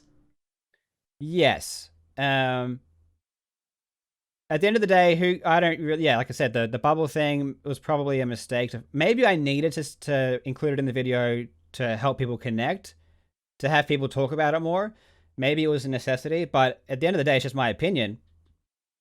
And if collectors want to come at me and be like, this isn't a bubble, this is what games are supposed to be worth, great. Yeah. I couldn't care less. Like, sure thing, whatever. You're the experts. You think this. Fantastic. I'm not going to argue with you there. Yeah. But the critical thing here is that when it comes to business ethics, you don't have to be a collector. This has nothing to do with collecting, and it doesn't matter how much I've collected in my life. I can spot unethical business practices. And same with the FTC. I mean, when the FTC comes knocking, are they going to be like, well, how many games have you collected, FTC? Like, how experienced are you in the collection market? Do you know the value of these games? All those questions are meaningless because they don't care about that. They just care about, have you broken the law? And they care about the actions and the behavior of the people involved. Yeah. No, for sure. Yeah, it's weird how segmented, I guess, the collecting world is. To where, it literally might be 1% of people who are against what you're saying, and then like the general populace all see how obvious it is. It's an interesting thing, honestly. But I have heard very involved collectors and resellers. Yep. Who also agree that the video was necessary, and they're all for like transparency. And again, what it comes down to at the end of the day is my opinions on the market and the health of the market is really diluting and distracting conversation, at least within the sealed industry. So the sealed people are like really upset because I said it was a bubble. That I'm talking about the value of games, stuff like that, which is understandable. And I haven't heard much about the, that's more their grief rather than the actual business side of it. I have heard some people try to defend the actions, Yeah. by saying it's not illegal and stuff like that, which again, I disagree with. We talked about it earlier. Yeah. But that's very rare. It's more like they're upset about that I don't understand the market, which is fine. I'm not going to argue with anyone about that. For sure. For sure. And that's, why I wanted to bring you on, though, is I know a lot of people, do watch, and I agree with your call for transparency and ethics in this shit. I don't know. It should be pretty obvious what you presented, but there's always two sides, I guess. People like to think there's two sides to every story, I guess, is where you get into that argument. So you presented a one-sided piece on it. Oh, okay. Yeah. Well, that's true. I mean, my video is biased. Yes. And the reason it's biased is because I felt like the propaganda is biased. I feel like they've put so much effort into telling the public a narrative that I felt like it was necessary to combat that with the other story. The other side. Like I said, like there's two sides to every story. Yep. My story is one side, and the other side is one of the other sides is the mass media propping up the value in this campaign by WATA and Heritage to inflate prices. I mean, that's one side. Mm-hmm. But you also do have the nuance as well, which is probably will come out as time goes on. When the conversation continues, people weed out the details, and it's as a initial let's get the ball rolling. That's what my video was. Yeah. But yeah, the conversation continues from here, and I understand if people disagree with certain things. But the point of my video is really just to start the conversation, and well, at the end of the day, I just found it interesting. Ultimately, at the end of the day, the video was just like, hey, I find this interesting, I'm going to talk about it. And then the sensationalism of it is just the YouTube game. It's just make the title inflammatory, even though it's true. Mm-hmm. Okay, but it's still inflammatory. The same with the thumbnail. I believe it to be true, but it's still inflammatory. It's just it's just what you got to do, or at least I feel like that's what I needed to do in order to get people's attention. And I mean, I think you succeeded wonderfully in doing so. Yeah, but if you come at me and talk about it, I'm going to give you a much more nuanced approach. Exactly. Like my actual real thoughts are much more complex than this clickbaity YouTube sensational video. Yeah. And I really hope that, if people listen to this, they get your nuanced areas there where we can direct the conversation away from, like you said, the dips in the market or, sealed grading being a scam. And we can get over to the ethics of what the players did in the market to get to where we got today, more than, where the conversation has gone in the whole sphere now. And the important thing is moving forward in a positive way. So, like at the end of my video, I'm not like WATA should be, I don't even say they should be penalized. The only thing moving forward was send them an email asking them for population reports. That was the big action, the big revolution. Yeah, that was your call to action. Yeah, that was my big thing, was just let them know. And I thought, maybe if they got a bunch of emails, then maybe they would consider releasing pop reports. Yeah, that was it. I wasn't like they should be sent to jail or whatever. But I think that what I underestimated is how passionate people would be. And I should have put more disclosures in there about don't attack people, don't go after anyone, because I really regret that side of it. I do believe what they did was illegal, but it's not the public's place to attack them or anything. And, just on an important note, I do hope everyone involved is okay. And, I don't want them to be, I'm sure Dennis is going through a hard time. Particularly, he's young. Oh yeah, he's very young. And he doesn't have too much wisdom. And so I don't know how he's dealing with this, but I hope he's okay. If anyone speaks with him, maybe they can let him know that I apologize for any of the public negative reaction. What I really just wanted is just change. I wanted to acknowledge this kind of practice is not right, and I want to let the public know how to spot this the unethical practice, so they can call it out in the future. So whenever this is attempted again, people are like, no, Karl explained to me what they're doing, and I'm not going to buy it, Yeah. We need more transparency. So that was basically what I think should happen. So move forward in a positive way. Don't be like super negative. And let's just move on from this and learn the lessons and change in a productive way. And that's a lot of the narrative that I want to push as well in my sphere that I can operate in is no matter what happens here, hopefully what comes of it will lead us to a better place with more transparency, with more ethics, and then the market will do whatever the market does. If it exists, it's going to exist after this anyway. That's what I think people don't get, is if has any organic stuff here, the market's not going to do anything. But hopefully the whole hobby can be healthier. Yeah.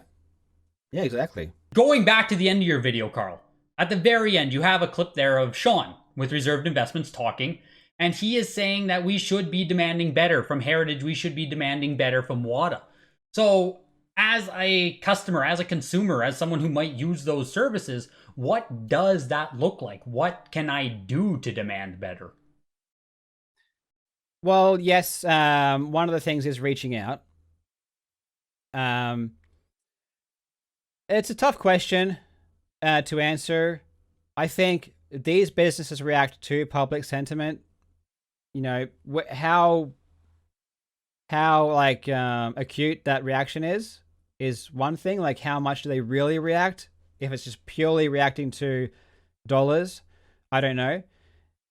But just awareness leads to some emergent behaviors that you couldn't predict. So if everyone's aware of what's happening, then you're going to, I don't know how the public reacts. I don't know really how they let Heritage and WATA know. I think that just happens automatically. We're already seeing it when it comes to these sponsored content articles that are still coming out about like Rally released, CNBC did an obviously paid article advertising Rally, for example. Okay. And people on Twitter are responding saying they're aware of what it is. They understand it's not organic. They understand what's happening. And I think just people having awareness of what they're doing is enough. And then people are going to react how they're going to react once they have awareness. But I don't really know the best way that people will talk about on social media. Just everything spreads. I think most problems take care of themselves when people are aware. Okay, so kind of the public sentiment sphere that you started should help to push a certain kind of change that will help most consumers naturally. Yes. And I don't know the exact steps. And again, I'm not wise enough to know what the answer is, what the correct action is. But, we get the ball rolling, we get everyone aware of what's happening, and then see what happens. If there's no change, then we have that second conversation about what to do. But right now, I think it's just focusing on having a conversation about what's happening. Let everyone sort of learn. Let it sink in, Yeah. Maybe people will think about what's happening for a couple of months and realize it wasn't bad. Which, I don't think that will happen, but it's still a possibility. How do we really feel about this once we've thought about it for a while?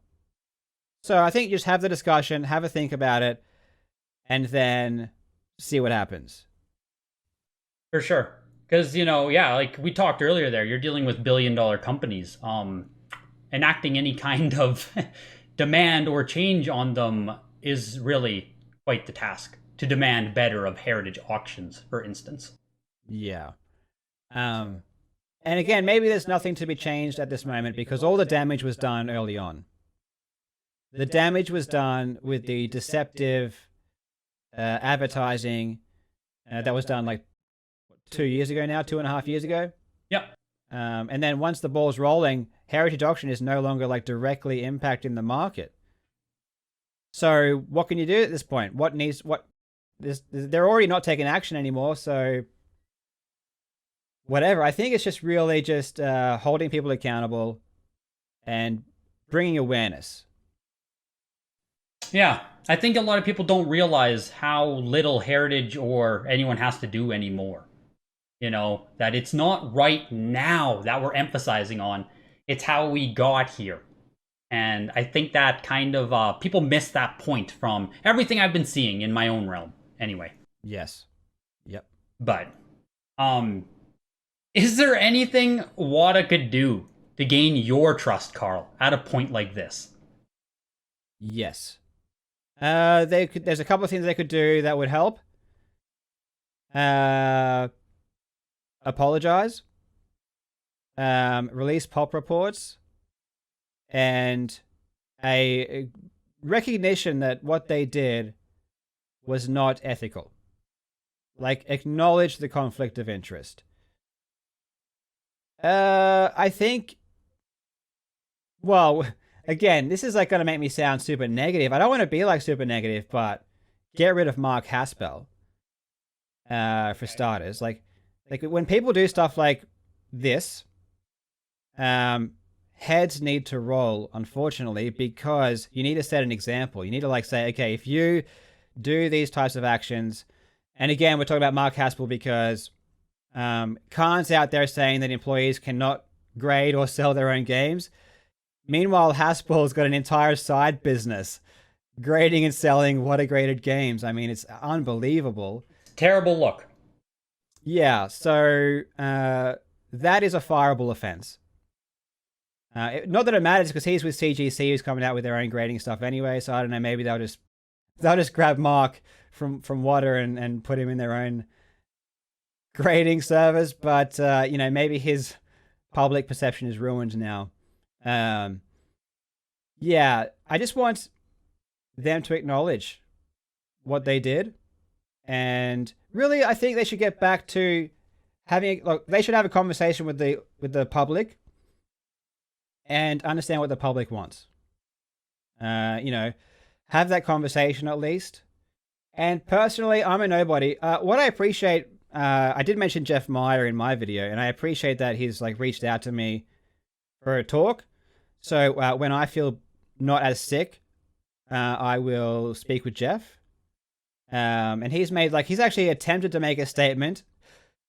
I don't agree with the statement, but I appreciate that a statement was made. Yeah. Stuff like that. Like, talk to people. And not everything is like so bad that you can't recover. At the end of the day, this is like extra publicity for collecting. It's extra publicity for WATA. People love a good redemption arc. So, it's possible to come back stronger than this and be like, okay, we're going to learn from this. And because, when I first saw WATA's product, I did feel like it was better than VGA's. So, and, on a positive note, Dennis, for example, has been a lifetime collector. Yep. And unfortunately, when he does talk about games, it is more about the value. And again, I think he's got too caught up in the money. His money has infected his brain. That's all he thinks about. That's all he talks about is money and the value of these games, right? Mm-hmm. I want to get back to WATA. I think would be good to get back to the passion about gaming, and take the value of games out of it, which the grading company should be out of grading the value anyway. Get back to talking about the quality. You mentioned something in your response video. Yes. You were looking at my porn stars bit, Okay. and I'm like chewing out Dennis for talking about the value, and then you're like, well, what should he talk about? And I'm like, maybe talk about the quality, you know, No, I think maybe what I stick to was the saying, quality. I think, I could be wrong, was saying that if you ask Dennis his opinion on pricing, what Hmm. is he going to say? I would have to watch back the clip, but I think that's the line of thought I was on at that point. Yeah. Well, I guess there's a conflict of interest to begin with. But so I guess in that situation, he might have been screwed for even going on there. Yes. Um, but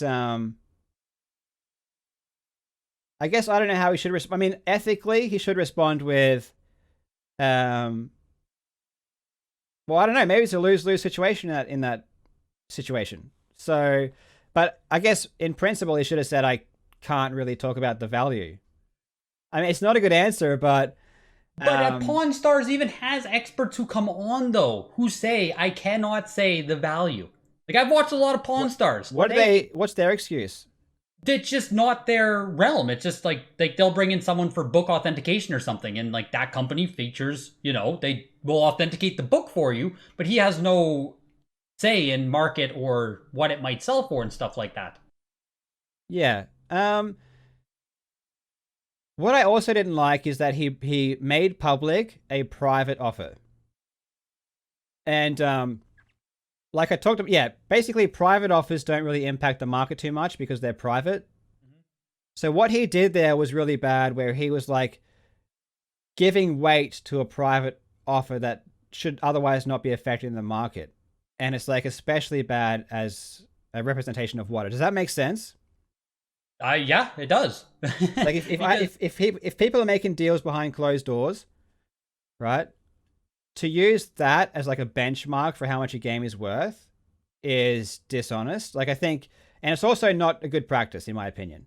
But mainly because um, WATA should not be using a private deal in order to inflate the price of the game, if that makes any sense.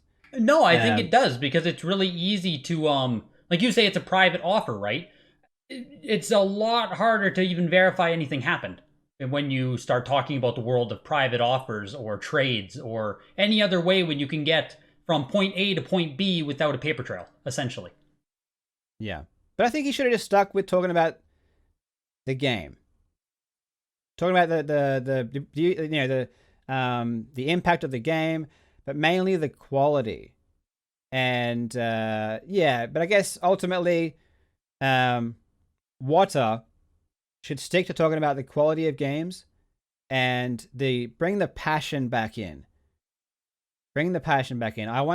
Personally, I want to see people stop talking about money as much, um, and more about the beauty of the games. Because, like, trust me, man, when it comes to being a gamer, I am up there with like the most devoted gamers. I've been a speedrunner for over 20 years, and speedrunners are some of the most devoted gamers. I've done things in gaming that no one else has done. I've spent so much of my life, and even like growing up, games were like my oasis. It's like my getting away from the difficulties that I had. Like I really, really love video games, and just taking video games and making it all about the money doesn't sit very well with me. And personally, yeah, I want to get people like Dennis. It seems like a cool dude if you ignore the market manipulation and the potential fraud and all that. If you overlook all that stuff, um, he seems like a cool dude. And I like passionate people like that talking about collecting, talking about um, not the yeah, not I'm saying that too much, but just stay away from the money. All right, just talk about how great games are and appreciating the actual game more. For sure. And in fairness to Dennis, I've never really heard anyone say that he's a bad dude. Like most people who have talked to him, know him or whatever, nothing but positive. So I just want to give Dennis that credit to remember that he is a human. At the end of the day, like he is a dude, like you said, a young man that Maybe he is just ahead of himself, got caught up in it all, but he is just still a dude. Yeah, 25, it's 26 year possible old that guy. he's not aware of his actions. He doesn't understand morally what he's doing. I think it's possible that, like I said, he got caught up in the money, and you've got people like Jim Halperin just probably feeding him about the money. Like, he's got a lot of influence on him. Yep. And again, he's not wise enough to understand maybe I'm being used here. Maybe, they haven't got my best interest, or whatever, and they're just sort of using me as a conduit to make money. And he wasn't aware, like, legally of his responsibility. I think ultimately he doesn't appreciate his responsibility, as a representative of the grading company. He doesn't understand the importance of that.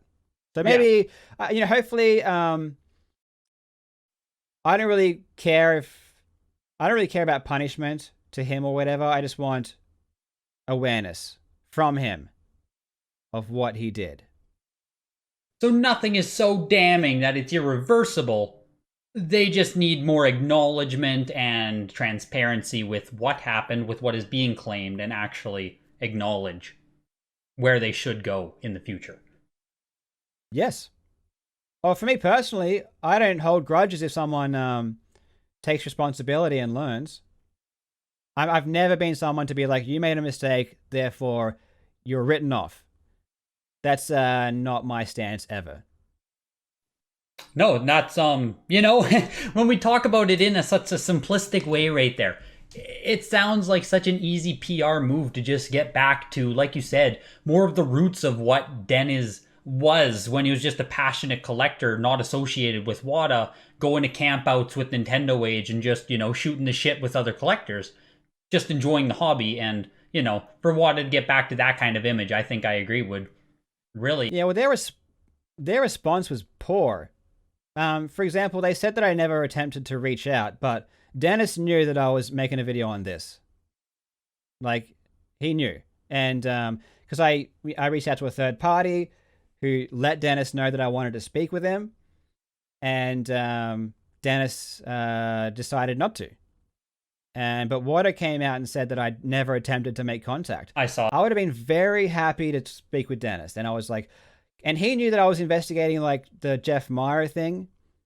Like he knew that I was looking into like directors and stuff like this. And he didn't want to. Maybe he didn't. He had to have known who I was. Like he had to have known that my channel is like Has a lot of reach. a sizable channel. So it's interesting. And also they said my claims are baseless and defamatory. And it's like, okay, well, now I need to kind of do another video to explain why what I said was not baseless, and it's going to be worse. Okay, my first video was like a broad stroke. Here's the basic gist. Okay.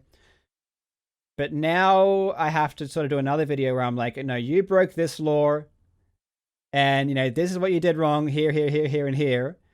And pointed out, so now there's going to be no question. It's all going to be crystal clear.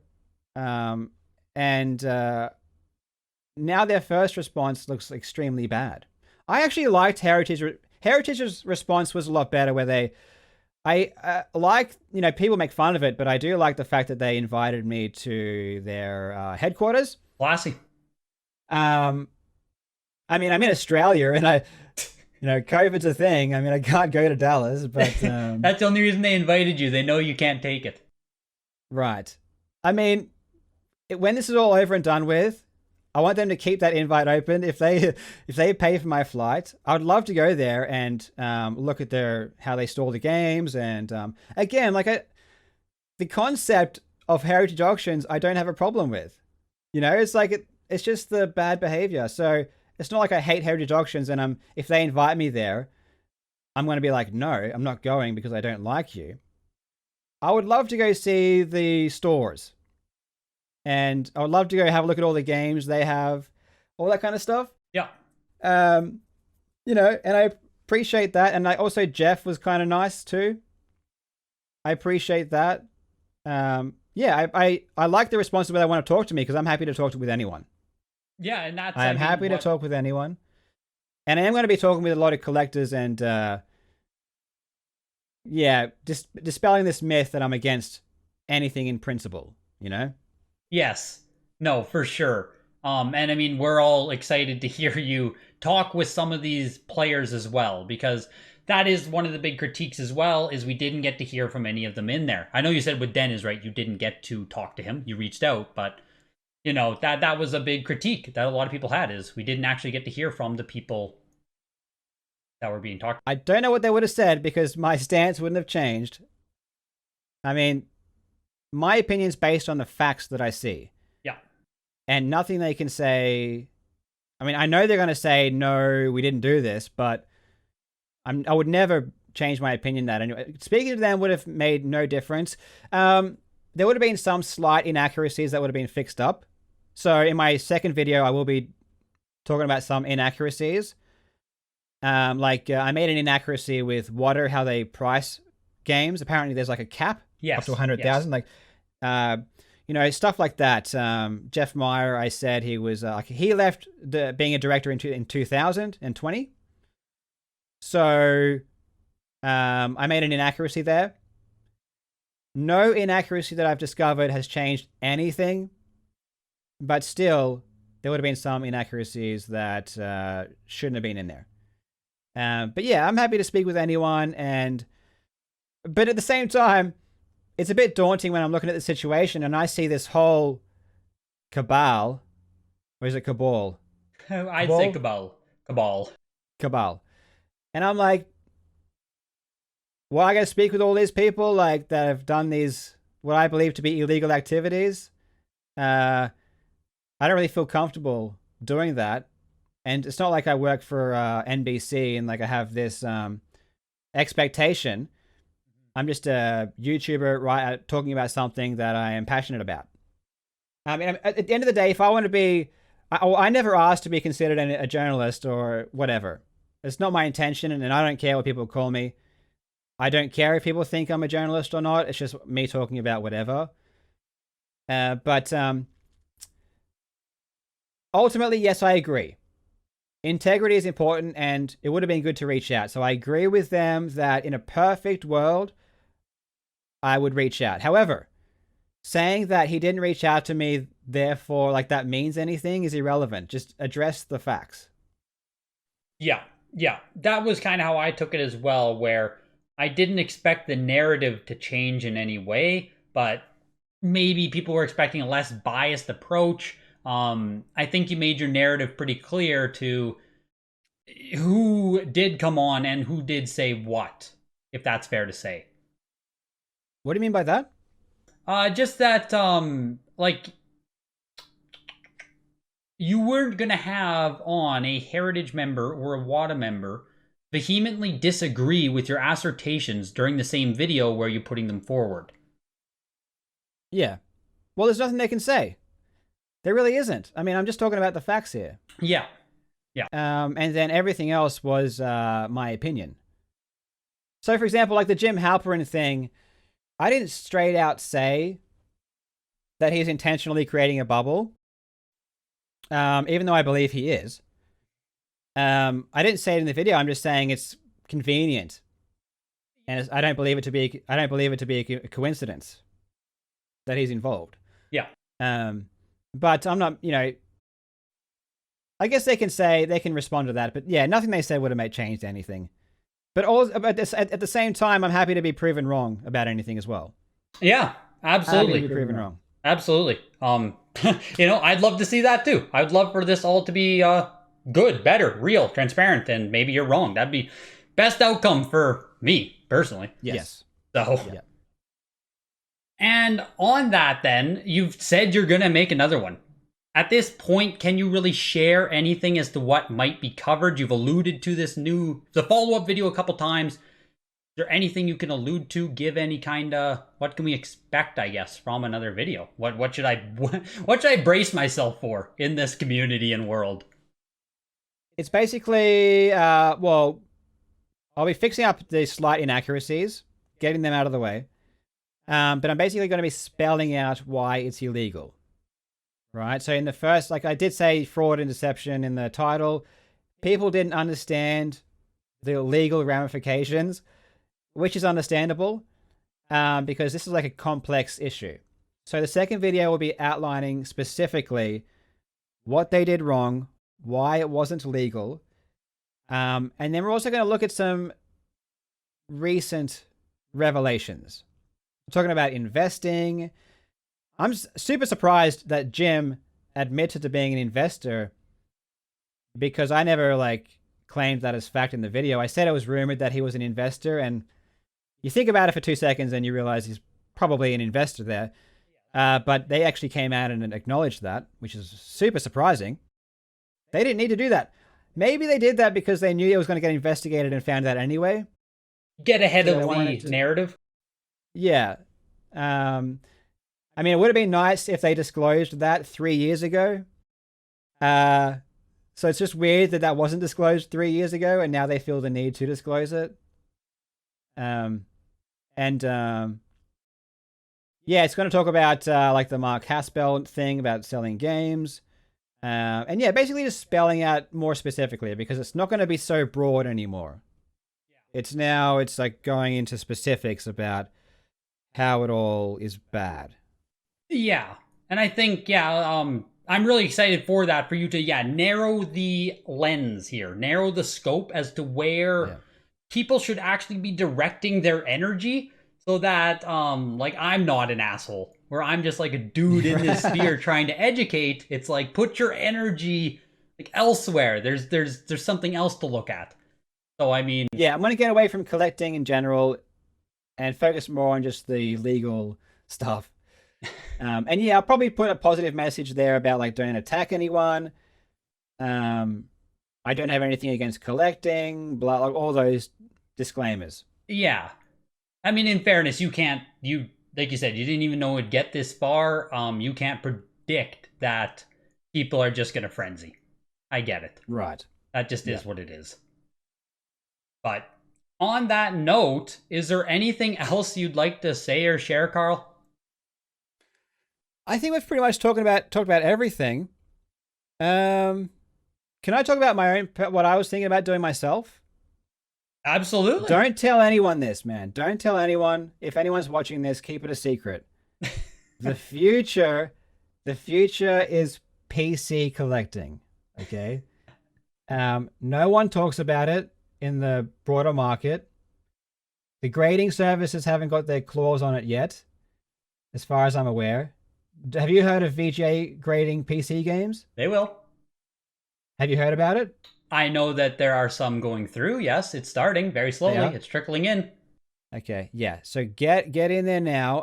I'm going to be looking for like the 90s classics. So Doom, Quake. I want like a display case with like id Software collection. Yeah. Because I love id. You know, this very impactful 90s games because realistically, video gaming on the PC didn't really begin until the 90s. Like the 90s is where it's like now gaming on the PC is serious business. Games like Doom, where it's like it used to be consoles were for gaming and PCs were kind of an afterthought when it came to gaming. We just had a home PC that we used for office stuff, you know. Right. I mean, there were games, but the PC never really competed with the consoles, right? But then Doom came out and it's like, wow, okay. The PCs now can do stuff that the consoles can only dream of. And so I think the 90s games for me are really nostalgic and impactful. So yeah, I want like, you know, stuff like Myst, very game-changing, like, you know, with the introduction of CD and stuff like that. Like, there's some really cool 90s games that are very special, and I want to have a display case highlighting all those types of games. And yes, my cases won't have numbers on them. They'll be like beautiful, beautiful custom acrylic, right? And it'll just be like honoring the games. And the only thing I'm deciding about is if I want to do like sealed or complete in box.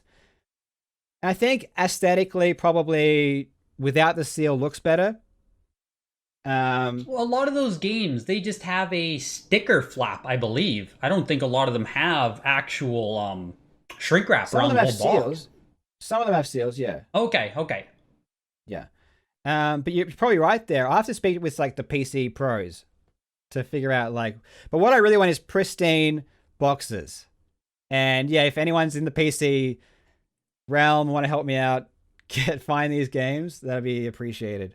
But yeah, like interestingly, when I was thinking about collecting, I've always wanted to collect, but it was only recently I thought about PC collecting, which was never really in the zeitgeist, you know. It got me. Um, yeah, but when I realized, wait a minute, and there's something to PC here, I'm like, okay, I'm in, you know.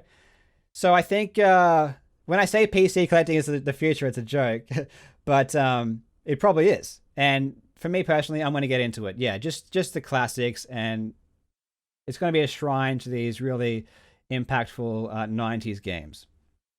And that sounds like a wonderful collection for you to go after. You're speaking a lot of PC games even before I got onto PC gaming. I was always a huge console guy, and I entered in with like Diablo 2, one of the biggest PC games I ever played. Counter-Strike Source. I played a little bit of 1.6.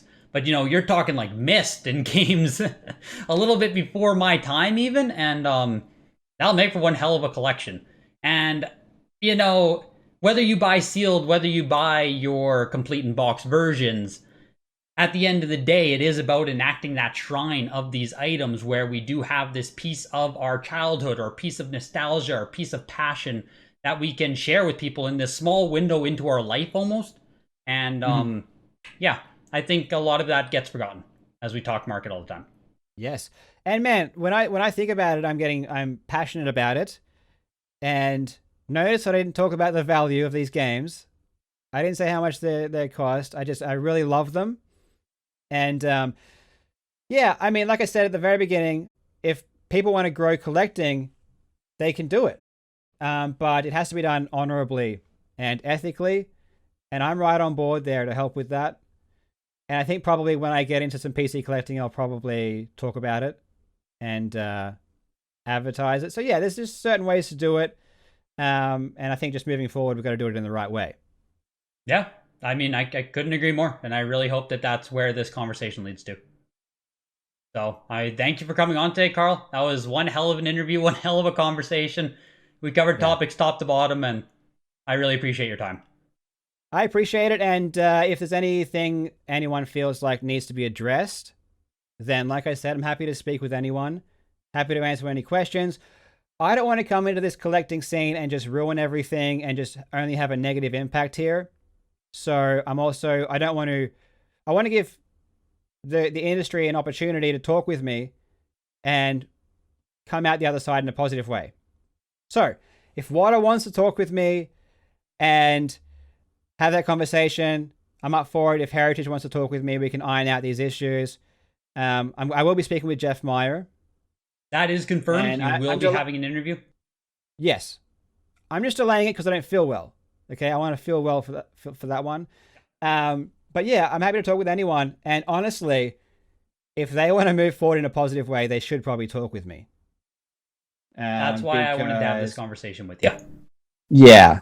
So, if they hear that, have a think about it.